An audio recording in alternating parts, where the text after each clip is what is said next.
All right, what's up, everybody? It's Coach Corey again.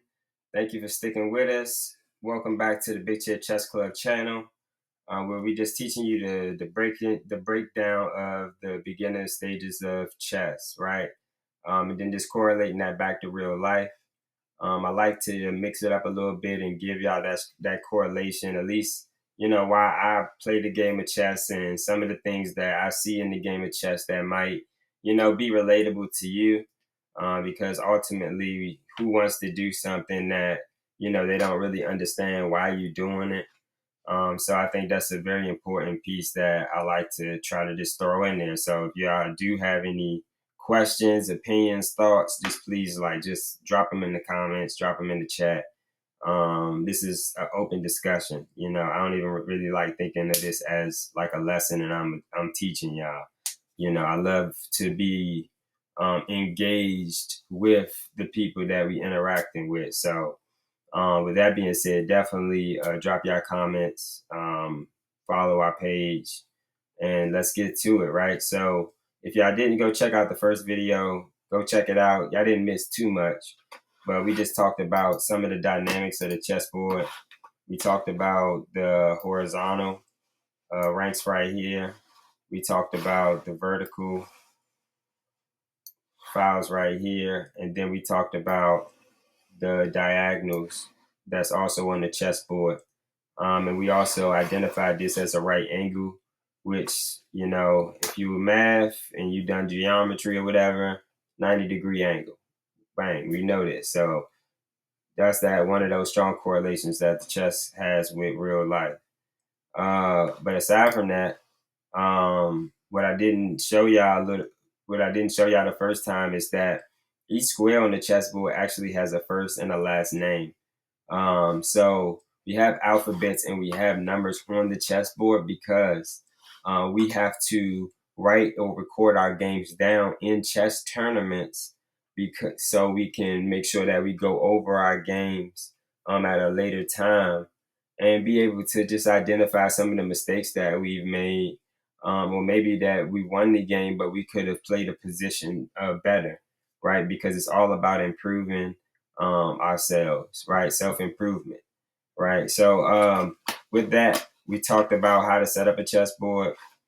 Just going back over the pieces, we have our rooks, and we start off with two rooks. So they identical twins, right? And then we have our two knights, and then we have our two bishops. In the center of the board, we have our king and our queen, which our king, he always has a cross on his head, and our queen, she has a crown. So if you see a real chess piece, you'll see a cross that's on the top of the king's head, and you'll see like the crown. She has like a tiara that points out like this. So we also said that the queen has her army and the king has his army. So that's why you start off with two of everything. And then in the front, we have our soldiers, which is our pawns. And so if I set up the chessboard, this is what we said that it looked like. And if you have a chessboard, or if you haven't purchased one, I recommend that you go purchase a matte chessboard, one that you can roll up. It has some light pieces. You don't have to get nothing too crazy, but just practice setting up a chessboard, and just get the basic understanding of what it looks like and see the alphabets and numbers for yourself. Because the chessboard actually has alphabets and numbers on both sides, and on this side it has the alphabets, and this side it has the numbers, so all the way around. But beside that, we're going to learn about our first piece and how to move it, which is a very important piece. You might not think it is, and some people that might be beginners in chess looking at this, you might throw them away all the time, which is our pawns. And I'm going to talk about a couple different positions as far as the pawn. Or types of pawns and types of pawn structures a little bit. So our pawns actually start off on the second and the seventh row on the chessboard. You start off with 8 pawns. So, because it's 8 going up here, You know, I didn't know if you counted, but it's also 8 alphabets going across. So you start off with 8 pawns each, and the pawns actually move 2 squares on its first turn. So two squares on its first turn, you can move. So 2 squares on the first turn, right? And let me set up the black pawns here as well, real quick. So we'll see how it correlates. So again, 2 squares on its first turn. So the first square is 1, and the second square is 2. So just jump 2. And black has the option to do the same. Boom. So the rules of the pawn, real quick. Number 1, pawns can never go backwards. Even though it did it there, and it can never go backwards. They only move forward. So once you move a pawn, that's it.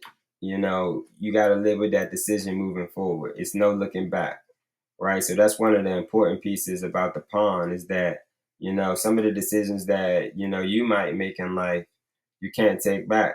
You know, you got to live with it, right? You got to deal with the cards that you've been dealt with at the time, you know, now that you've done what you've done, or, you know, that is just a part of life, right? So, but the pawns also can't capture in front, so he just can't take this pawn right here, right? That's illegal, right? So pawns can't jump over a piece. That's illegal.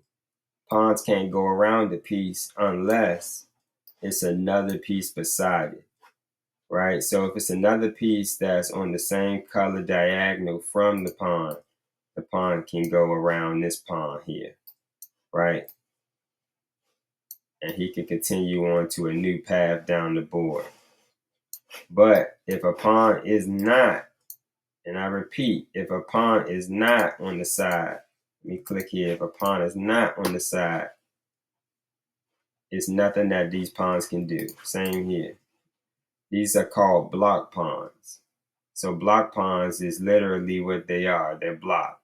They can't move forward, and because pawns can't move backwards, they can't go anywhere, right? The only way that a block pawn can get around another block pawn is if it's a shift, right?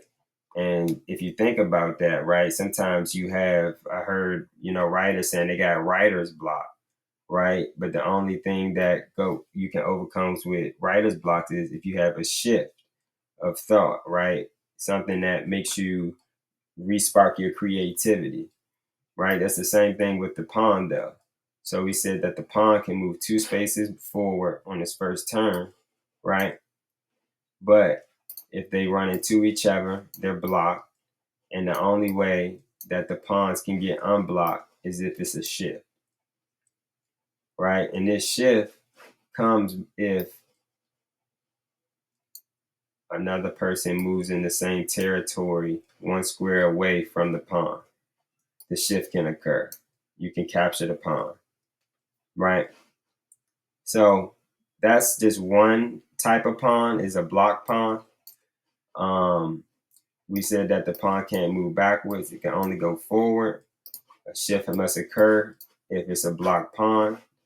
And just think about it. You know, what are some things maybe in your life that, you know, maybe has blocked you, or maybe that is blocking you now, that you need to think about how you're going to make a shift, right? Because ultimately, you know, as far as thinking about self-identity, the biggest player on the chessboard is your opponent, but the biggest chess player in your life is yourself. So unless we make a shift, you know, we're always going to run into this type of scenario. We're always going to be blocked.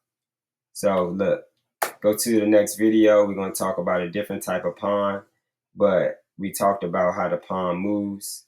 Please like, share, and subscribe. Follow BigChairChessClub.org, and I'll see you on our next video.